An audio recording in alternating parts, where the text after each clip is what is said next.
Hello and welcome back to moms.new.identity. I'm your host, Ivana. Let's get into this episode. Yo soy la madre, I'm the creator. Yo soy la reina, I am the maker. You can bow down now or bow down later. I don't need you to be my validator. I am the healer, la curandera. I'm starting fires, don't need madera. Deep as an ocean, light as a feather. Bring on the dragons, I am the slayer. Madre, creator, I am madre. I'm your host, Ivana, and this is Mom's New Identity podcast. First, let me say I'm glad you're here. On this podcast, my goal is to help fellow mothers redefine motherhood on their terms. How would I do that, you ask? Great question. By having honest, vulnerable, and sometimes even uncomfortable conversations about parenting, motherhood, childhood trauma, and mental health. We do this so we can challenge the ideas of what society tells us we're supposed to be and do as mothers and as women. My hope is that when we as mothers begin to heal and be true to ourselves, we can begin thriving instead of just surviving. Hey friends, I wanted to add a quick preface to this episode, as quick as I can make it. Because in this episode, if you have looked at the title or read the description, you will know that I get very honest and vulnerable about my relationship with my mother. And really the whole point of this episode is to allow space for those of us who have had challenging or painful relationships with our moms. And I want to go on record and say that my mom is not a bad person, okay? Although maybe that's how it might have come across if you listen to the episode, I really want to stress that she is not. Now, my mom made some mistakes, and I think she's well aware of that in her parenting. No mother is perfect, but the fact of the matter is many of our mothers were hurtful towards us because many of them were probably just in pain and they had no other way to deal with it. And while that doesn't excuse any sort of abusive behavior, I think it's important to recognize that because that is a part of healing. That is what can allow you to start to let go of the pain that many of us have held when it comes to our relationship with our mothers. So I hope that when you listen to this episode, it doesn't trigger you to be more angry with your own mother or say, you know what, yeah, F my mom, she's the worst. No, that's not the intention here. The intention here is to give you a space to feel heard, to feel validated in your own challenges with your own mother. So if this episode is impactful for you, I ask that you share it, drop a rating if you have the time, but mostly share it with someone that you think could benefit from it. And I won't take any more time away from this episode, but I hope you enjoyed the episode and let's get into it. Well, it's been a minute, hasn't it? Lots of stuff has been going on since the last recorded episode. I have changed my hair color and then changed it back. I chopped off half my hair. I moved houses. Gosh, I want to say even since then, I got off of Instagram on my personal profile. So the only Instagram page I have is the one for this podcast. And that was just for a number of reasons. So if you listen to this podcast and you follow me on Instagram, or you did follow me on my personal page, and you're wondering like, what the heck, did she block me? Did she? No, I just deleted that page. It just felt like too many things were trying to get my attention. So that's beside the point. But in short, a lot of stuff has happened in the last, I don't know, maybe month and a half since I recorded another episode, and I'm terribly sorry, y'all, for keeping waiting this long. If you are a regular listener, I appreciate your listenership. I don't know if that's even a word, but I do appreciate those of you that listen regularly and enjoy these episodes. Please know that if you really do enjoy them, if they've been helpful for you, to share them on social media, share them, with friends and family, whomever. If one of my episodes has helped you, I ask that you share it with someone else, right? Sharing is caring. So, a couple announcements before I get into this episode. I'm going to give you some announcements, share some announcements with you, a disclosure, and then we're going to jump into this episode and we'll get into the topic of today's episode. You've probably already read the title, so as I'm recording this, I don't know what the title is going to be yet. So you probably have an idea if you've clicked on this, what this is going to be about. But I normally try to script my episodes or do an outline, and I just did not, have the time for it. I don't want to say I didn't have time for it, but I just felt like I was putting this off too long for a number of reasons. But I just need to jump into it. So if it feels like it's all over the place, it's because it was not quite planned. Okay. First announcement. I'm super excited about a workbook, digital workbook, ebook, whatever you want to call it, that I just recently created. And I am calling it the Self-Discovery Workbook. And it basically is intended to help the person who is going through it to really evaluate their current mindsets or struggles when it comes to motherhood, when it comes to their mental health, and lastly, what they believe to be or what they feel to be their purpose. And this kind of came to me.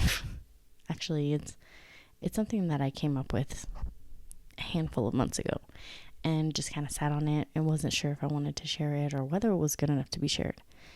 And the way that I came up with it really was just based on my own journey. And so my hope is that it will help a lot of, specifically mothers, to really evaluate where they're at. And so I'm really excited for it. And so I will be, by the time this episode is edited and uploaded, I will have it on my Stan store. And on that same Stan store, you will see, I've linked it below. It's going to be listed on my socials very soon here.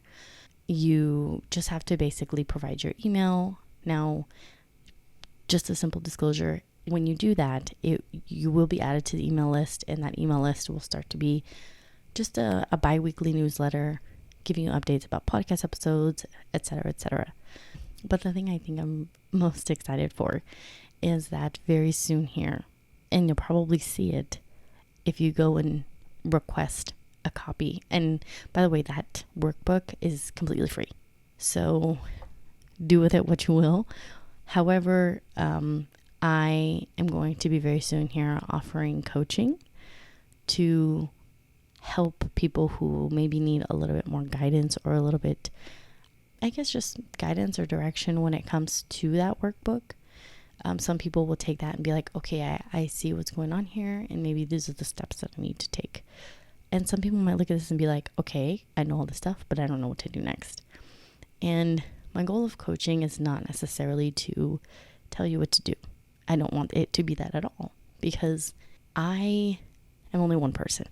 And I, despite listening to whatever experiences you may have in life, does not mean that I will ever truly understand what it's like to be in your shoes. So when I decide to do coaching, it will really be with the mindset that I'm just here to help you and empower you to make the right decision or decisions for yourself in your motherhood experience, with your mental health, and with your, I guess you can say, your personal purpose, and how you choose to use that as a means to create income. And I'm really just here to be a sounding board. And specifically around mental health, my goal is to point you into the direction of resources or helping you to utilize the resources that are already available. They're helping you to utilize the resources that are already available to you, such as therapy, helping you find a therapist, walking through that process with you. So as of right now, I will be limiting it to 1 hour coaching sessions. Whether or not I will expand on that, do multiple coaching sessions, I do plan on developing some sort of like follow-up process. But the thing is, I can sit here till I'm blue in the face and try to plan all of that stuff out. But sometimes you just gotta figure it out as you go. All of this podcast. Oh, which by the way, if you're watching this on YouTube, I hope you like my new setup. We literally got a house for this. We had a 2-bedroom apartment. We probably could have managed to stay there, but we needed a 3-bedroom, and one of those bedrooms is our office / podcasting studio. So I hope you like this little backdrop. Getting back to it, so I will be offering that free workbook in my Stan store, as well as the opportunity to do a coaching session and even like a brief 15-minute discovery call / consultation where we kind of talk through whether or not coaching is even a good route for you. Because I would not want you to pay to work with me only for it not to be the best option for you, if that makes sense. So yeah, I am excited to jump into that. And so because of that, I will be keeping these episodes bi-weekly. And speaking of which brings another announcement. Very soon here, I'm going to be having a couple of guests. One of them will be Heidi Rojas, the one who sings the intro song to this lovely podcast. She has a bunch of amazing music. I'm waiting for her to drop an album. I'm going to have that sucker on repeat when she drops that album.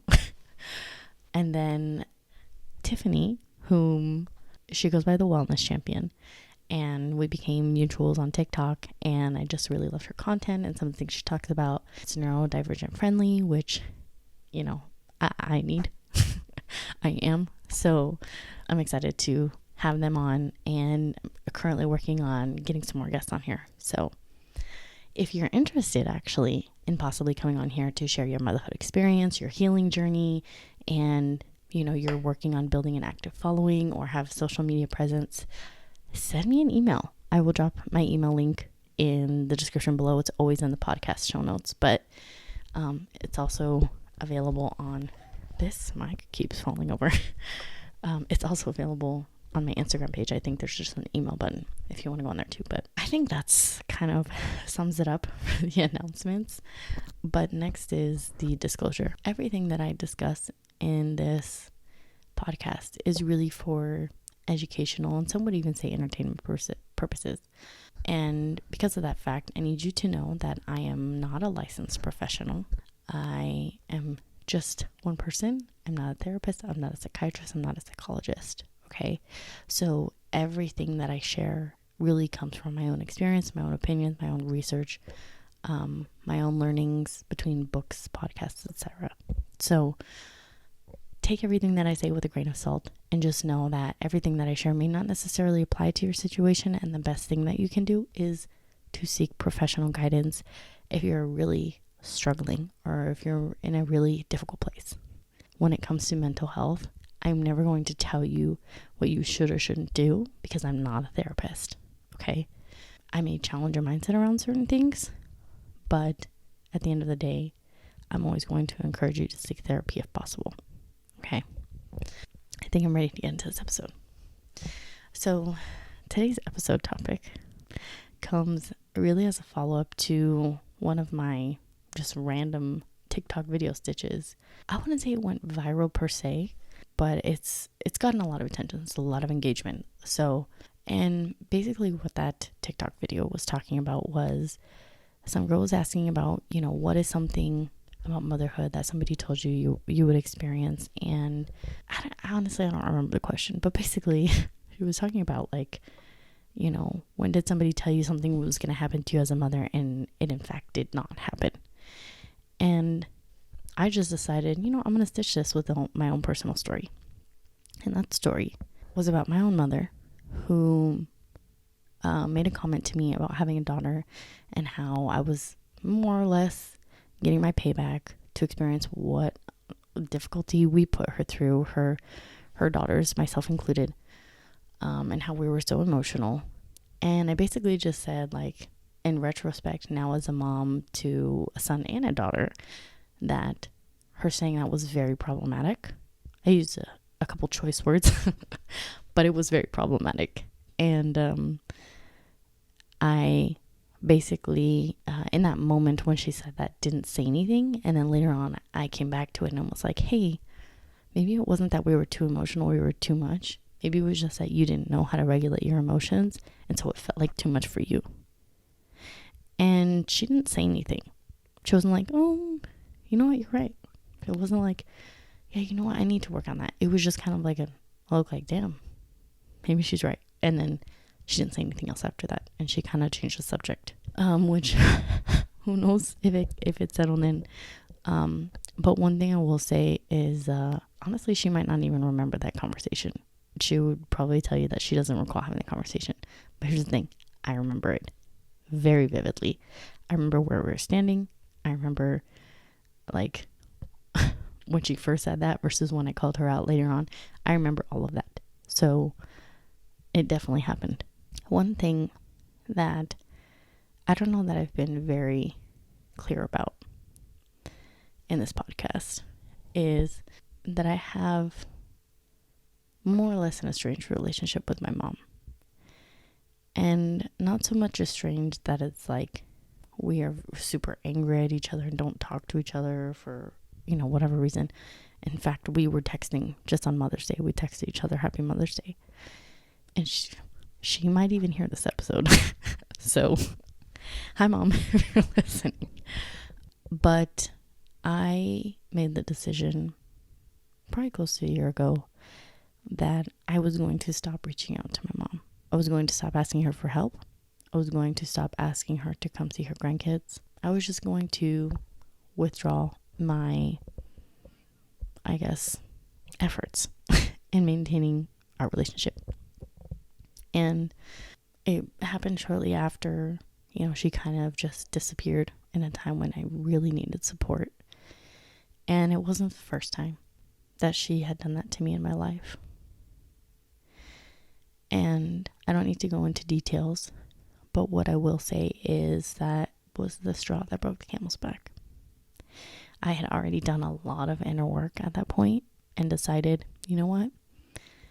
Having this relationship with my mother is breaking me. Every time something like this happens, I go into a spiral. I don't feel like I'm enough. I don't feel like I'm loved. I don't feel like I'm valued. And I need to separate myself from this.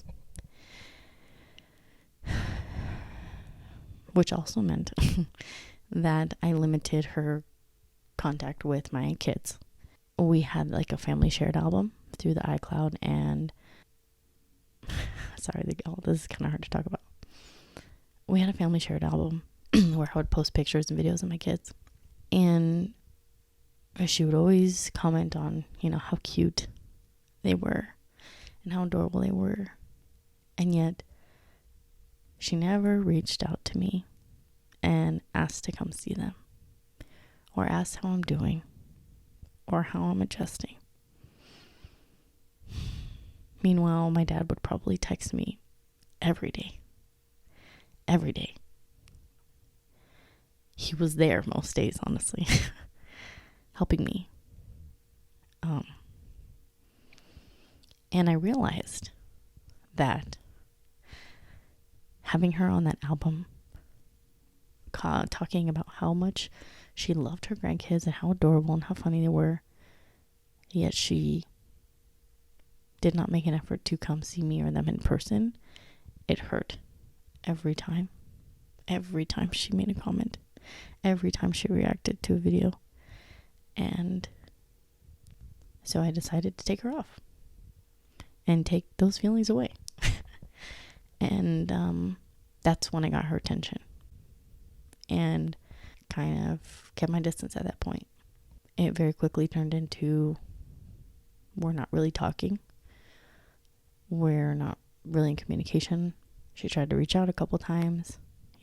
It's really hard for me.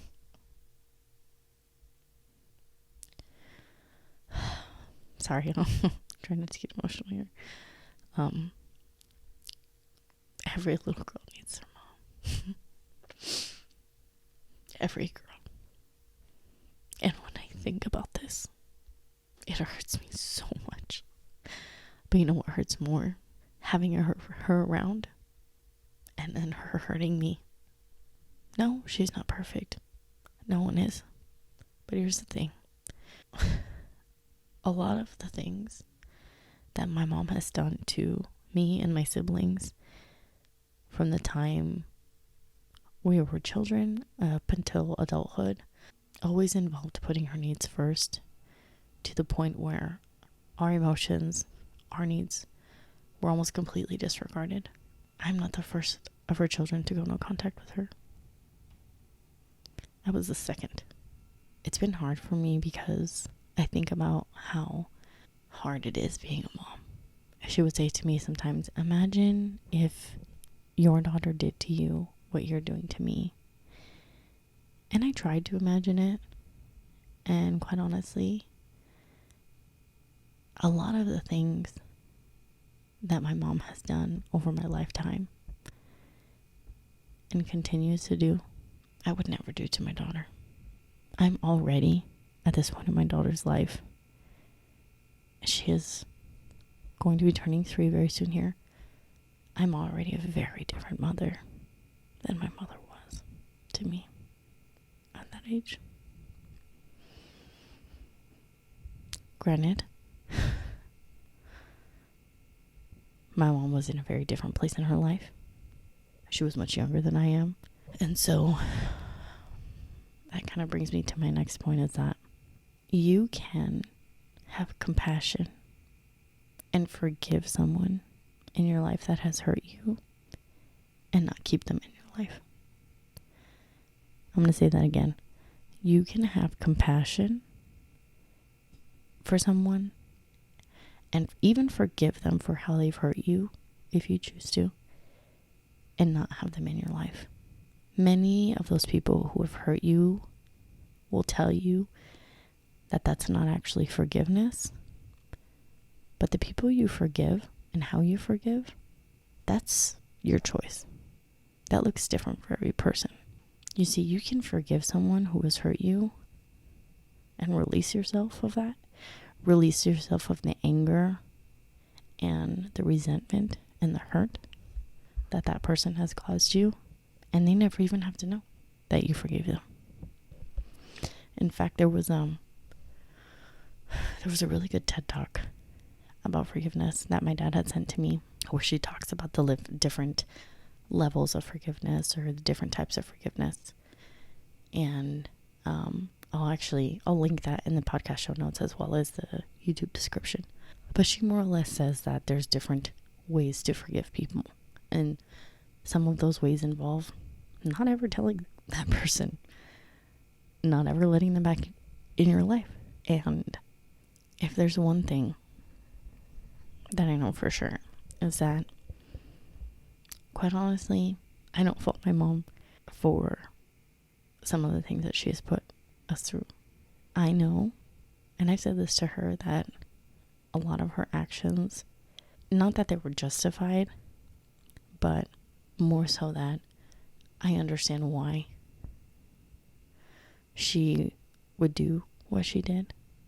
Because when you're someone that has been through so much trauma and stuff in your life, eventually making decisions just purely out of survival, regardless of who it impacts, becomes a way of living. And I understand that. But the problem is that despite her awareness of this behavior, it has yet to change. And I don't know that it's ever going to change. I don't know. And so, to protect my heart and my emotional well-being, and some of you might think like, well, how are you really emotionally well if you're crying about this, if you're getting upset? Yes. Because the presence of tears does not equal lack of emotional well-being. In fact, it's quite the opposite. If you are comfortable and open to being emotional, to shedding tears, it means that quite honestly, you are comfortable with being vulnerable, with sharing your heart, sharing your feelings, instead of distracting yourself from them, instead of shoving them down with whatever addiction or vice of your choice distracts you from that pain. You see, people think addiction just looks like addiction to drugs or substances. No, addiction can be many things. It can be impulsive spending. It can be emotional eating or binge eating or any sort of eating disorder. It can be working yourself too hard, overworking, being a workaholic, whether that be at work, in the gym. Many of us, probably majority of us, have some sort of addiction or escapism. Social media is a big one for a lot of people. I know it has been one for me, and I still struggle with that, with trying to escape whatever feelings or thoughts that are going on in my head. I just distract myself through social media. The point I'm trying to make is that me being willing to be emotional and vulnerable about this relationship with my mother, it just means that I'm okay with taking the hits. And I know I want to take them. Trust me. How could you do that? That's your mother. How could you do that to your mother? She gave you life. But it's never, how could a mother do that to her kids? Never that. Because I look at my daughter and I think, I would never put you through or do some of the shit that my mother did. I just can't even imagine. I can't. And again, while I don't believe that the things that she was going through in her life, because like I said, y'all, like, my mom's been through it. She had children very young. She experienced a lot of trauma in her life from childhood. Some really, really horrible shit. Okay? So, I get it. But at the same time, I don't understand per se. Like, it's such a slippery slope, right? Like, it's so hard. Because I don't hold anything against her. I'm not angry at her. In fact, if I could really explain what I feel for her, I don't want to say pity, because that sounds bad. Like, pity kind of sounds like, oh, I pity the fool. No, pity, I wouldn't describe it as that. I feel sad for her. I do. I feel sad that her pain has kept her from loving so deeply, from loving her children and being there for them the way that they need. I can't imagine that feeling. It's a very difficult position to be in, to have a difficult relationship with your mother. And after posting that video, it made me realize how many other people, other women, and probably even men, are out there that have really challenging relationships with their mothers. And a lot of us are quick to talk about how our dads have abandoned us or hurt us, or how, girls have daddy issues. But mommy issues, those fucking hit deep. They hit deep, and a lot of us don't want to talk about it. Because there's this underlying guilt of like, well, she's my mom. She gave me life.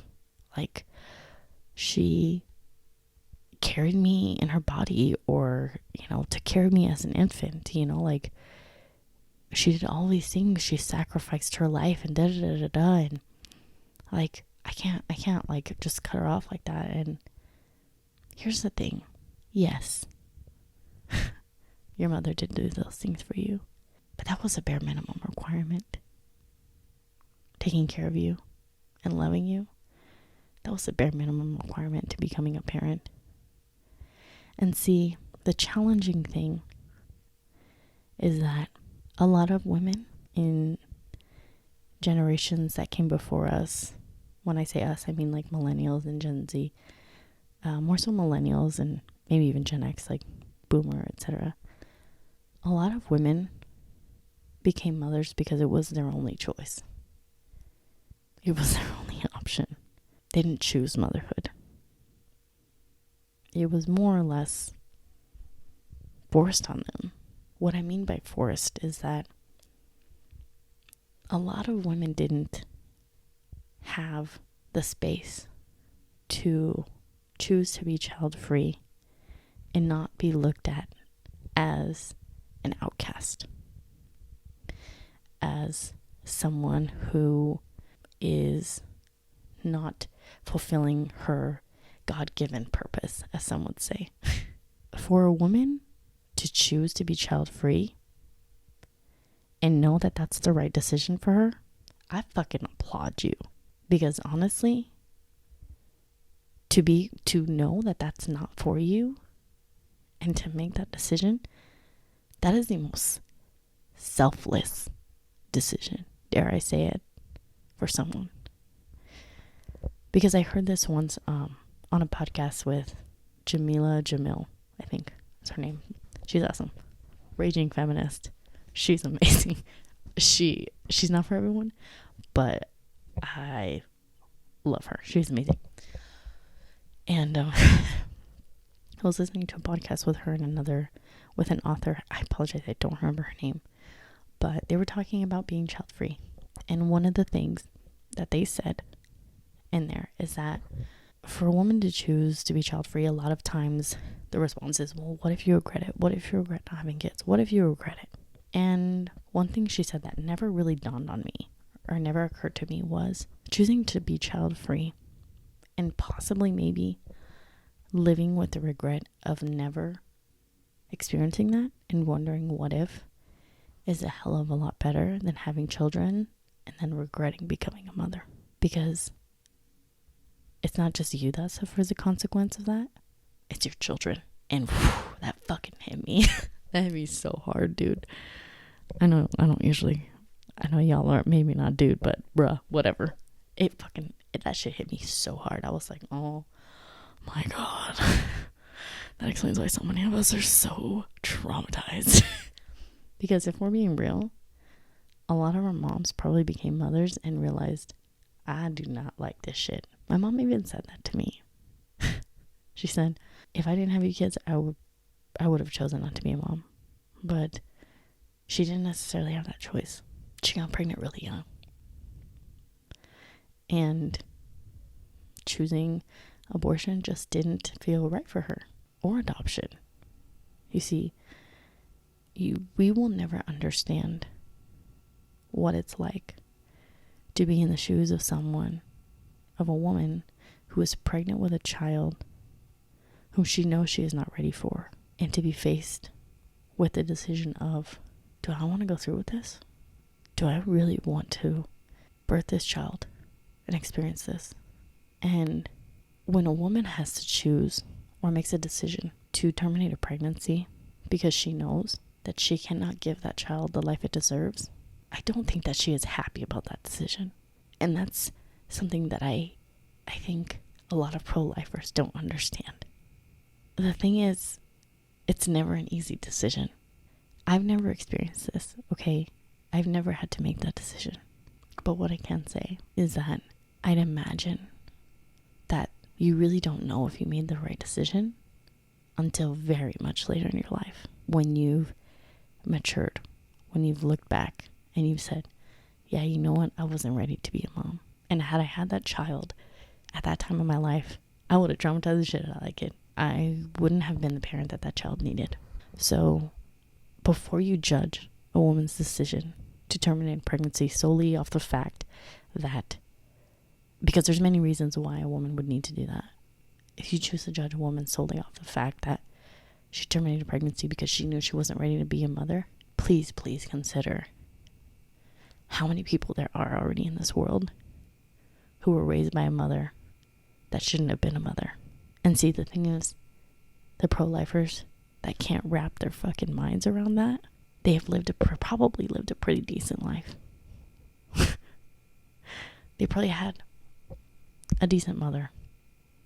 Or maybe they just haven't quite realized how crappy their mother was to them. And they just tell themselves, well, she's my mom. She's my mom. She gave me life, so I have to be there for her. She's my mom. Here's the thing.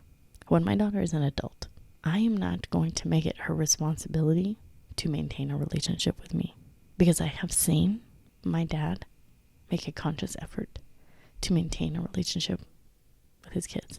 You see, my dad is always checking on me, always reaching out to me, always making sure I'm okay. And you see, some people would be like, oh, you should check on you're right, I should check on my dad more. I should. And I do my best to make sure my dad's okay. I do. I really do. Because he has gone above and beyond for me when I never asked. And that's the thing, is that I know what it looks like. I know what it looks like to be the parent to adult children and do everything to make sure that they know that you're still there. Because parenting doesn't end when they turn 18. It is a lifelong thing. It is a lifelong thing if you do it right, if you do it well. Trust me, your kids are going to want to be around you. Because even just the thought of losing my dad scares the hell out of me. Oh, sorry, y'all, I didn't mean to get this emotional. I don't know why I'm apologizing. It's okay. It's okay to cry. What I want you to really get from this episode is that, yes, our parents, our mothers specifically, may have hurt us. But it doesn't justify her mistreating you, or hurting you, or continuing to hurt you as an adult. You see, the thing is, in order for us to heal, we have to let go of the things that continue to hurt us and continue to keep us in this place of not really becoming our truest, most authentic self. And part of becoming our truest, most authentic self is letting go of the need to please everyone around us. And sometimes that means distancing yourself from people who are toxic, even if it's your own parent. People who are not on a healing journey don't understand this. You never will. Maybe. I don't know. But what I can tell you is distancing myself from my mother led to so much healing. And it sucks. It sucks that that's how it happened. I was finally able to look within myself and realize that I was enough. I didn't need to be this person or do these things to receive validation. I was always enough. Always. And I still am. And so are you. You're enough. You don't need to be a certain way. You don't need to do a certain thing. You're enough. And the world is hell-bent on telling you otherwise. Because, well, let's be honest, it lines their pockets. But you're enough. And you don't need your mother or your father or whoever else in your life is hurting you to be there to make you feel like you're enough. It might just be that once you finally let that go, you'll finally start to realize that you're always enough. Well, that was a pretty heavy episode, huh?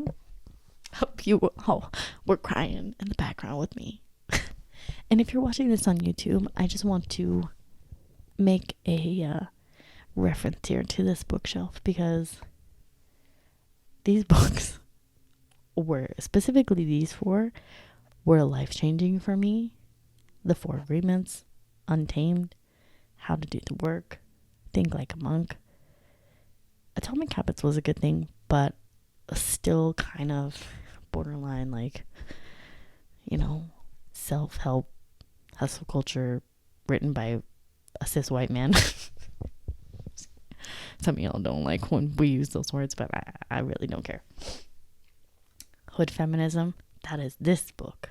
I've referenced this book a couple times in this podcast. I want to say maybe once or twice.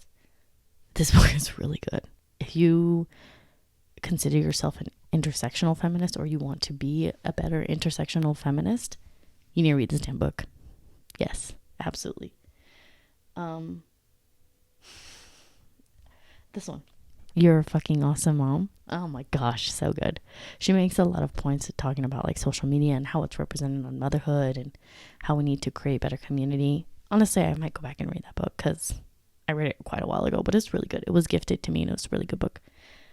Come As You Are. I'm working on that. I haven't finished the book, but yeah, so pretty much all of these books on this shelf I have read. Yes, I have read completely or majority. I would say like these two I haven't quite finished. Some of these don't here. But yeah, read these books. Okay, take a mental picture of these books. And if you're listening to this on a podcast, go to YouTube and go look at my backdrop and go look at these books because they're life-changing. But I think that kind of concludes the episode for today. So I'm going to be sticking to bi-weekly episodes. If you like this episode, if it was impactful for you, if you feel like somebody needs to hear this, please, please, please share, comment, rate it, leave a rating, because those things help to boost this show and shows it to more people on Spotify, podcast, all of those things. Also, likes, comments, shares on YouTube, same thing. Engagement boosts the views, or doesn't boost the views, but it boosts my content to show it to more people. That's how the algorithms, the computers know to show it to more people. So I hope you stick around. I'm super excited for the next upcoming episodes because, like I said, I'm going to be having some guests on here, and we're just going to be talking about motherhood and healing and even some entrepreneurship in there too. So I'm excited, and I hope you're excited too. But as a reminder, get my workbook. I want it to be hopefully a good resource for you to start to work on your own healing journey. And if it comes down to it that, we start a coaching journey together, even better. But I do want to start to create community, and I do believe that's going to be one of the best ways to do it. So until next time, I appreciate your listening. I love you. You are valuable. Let's continue to grow and heal together. Until next time. Mom's New Identity podcast is written, directed, and produced by your host, Amber Ivana. Intro music, Madre Creator, is written and performed by Heidi Rojas Music.